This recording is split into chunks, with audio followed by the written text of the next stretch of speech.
Down syndrome adalah kelainan genetik yang terjadi akibat kelebihan kromosom 21 atau trisomi 21. Pada video studi kasus yang kami ambil dari CNN Indonesia, yaitu seorang anak yang bernama Indira yang dinyatakan Down syndrome sejak usia 2 tahun. Sedangkan sang ibu yang bernama Deni Natalia begitu mendengar bahwa anaknya dinyatakan Down syndrome berusaha tegar dan harus bisa meyakinkan agar putrinya tidak dipandang sebelah mata oleh siapapun. Ibunya bertekad bahwa putrinya harus mandiri dan beraktivitas layaknya orang lain. Indira pun sejak usia balita hingga saat ini rutin mengikuti berbagai kelas informal dan terapi agar bisa berkomunikasi dan berbaur dengan guru dan teman-temannya. Anak dengan Down syndrome berisiko mengalami gangguan kesehatan seperti fungsi penglihatan, fungsi pendengaran, kelainan jantung, dan keterlambatan proses tumbuh kembang. Berikutnya ada dampak anak yang terkena Down syndrome. Yang pertama ada dampak fisik. Jadi anak yang terkena Down syndrome itu biasanya memiliki ciri khas. Yang pertama ada wajahnya itu biasanya terlihat datar, matanya itu miring ke atas, biasanya lehernya itu pendek, dan terkena gangguan di bagian otaknya.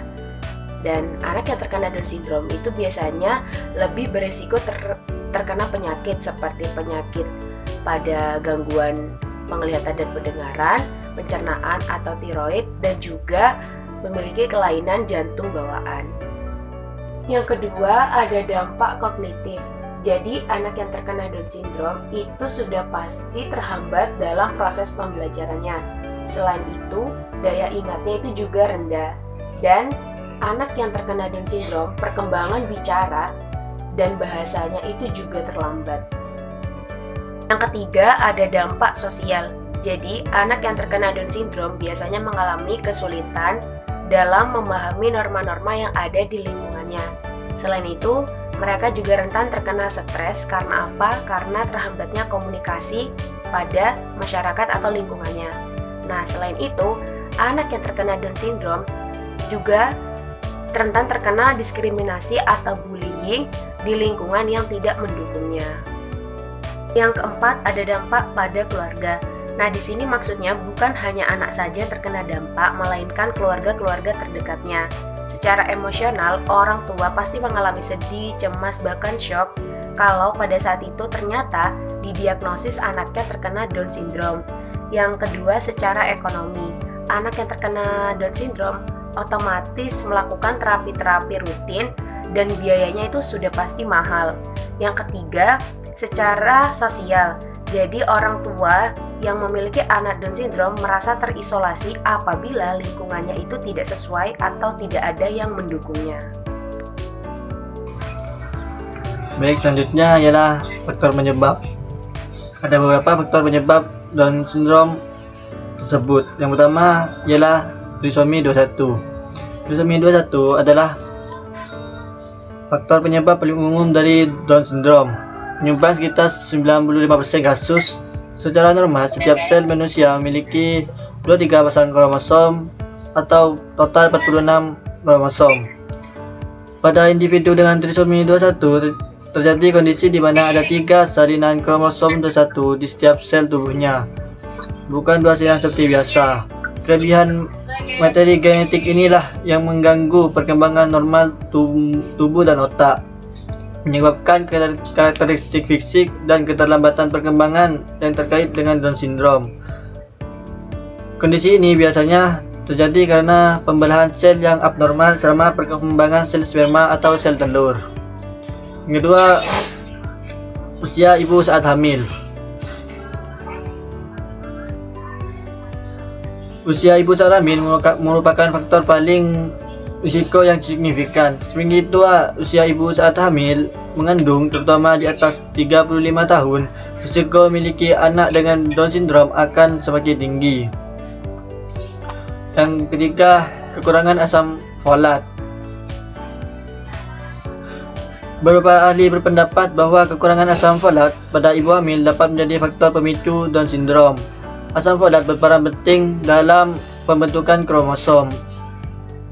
Penurunan metabolisme asam folat dapat memengaruhi pengaturan kopi genetik yang penting untuk pembentukan kromosom yang benar. Oleh karena itu, asupan asam folat yang cukup sebelum dan selama kehamilan sangat dianjurkan. Yang keempat, faktor lingkungan. Beberapa faktor lingkungan diduga dapat meningkatkan risiko Down syndrome. Paparan radiasi, bahan kimia, dan zat asing berbahaya lainnya masa kehamilan dapat memengaruhi perkembangan janin. Selain itu, kebiasaan merokok dan mengonsumsi alkohol berlebihan selama kehamilan juga diyakini dapat merusak komponen genetik DNA janin, meskipun bukti langsungnya masih terus diteliti. Nomor 5, riwayat kelahiran bayi Down syndrome. Jika seorang ibu pernah melahirkan bayi dengan Down syndrome sebelumnya, risiko untuk melahirkan bayi dengan kondisi serupa pada kehamilan berikutnya akan sedikit meningkat. Meskipun persentase peningkatannya cenderung rendah sekitar 1%, ini menunjukkan adanya kemungkinan predisposisi genetik atau faktor lain yang berulang. Jadi anak-anak yang menderita Down syndrome ini memiliki kecenderungan lebih mudah memahami informasi yang bersifat visual dan konkret.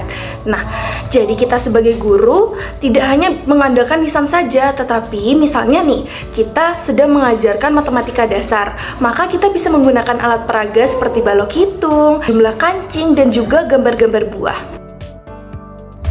Nah, bagian ini penting banget nih karena kemampuan anak dengan Down syndrome tidak bisa disamakan dengan peserta didik lainnya, sehingga diperlukan penyesuaian kurikulum dan penilaian. Contohnya, ketika siswa lain sudah mulai belajar tentang pecahan, maka peserta dengan Down syndrome bisa mulai belajar penjumlahan sederhana dengan benda nyata. Nah, ini nih yang dianggap sepele tapi krusial banget. Sebenarnya anak-anak dengan Down syndrome itu bisa kita latih agar mandiri dan dapat bersosialisasi secara normal loh, asal kita sebagai guru bisa sabar dan telaten dalam mengajarkannya. Contohnya, kita tempatkan anak Down syndrome berkelompok dengan siswa lainnya dalam mengerjakan puzzle, teka-teki, dan lain sebagainya. Contoh lainnya, kita ajarkan peserta dengan Down syndrome itu untuk membersihkan meja, izin ke toilet, dan lain sebagainya, sehingga anak-anak dengan Down syndrome ini terbiasa melakukan kegiatan aktivitas normal seperti peserta didik lainnya.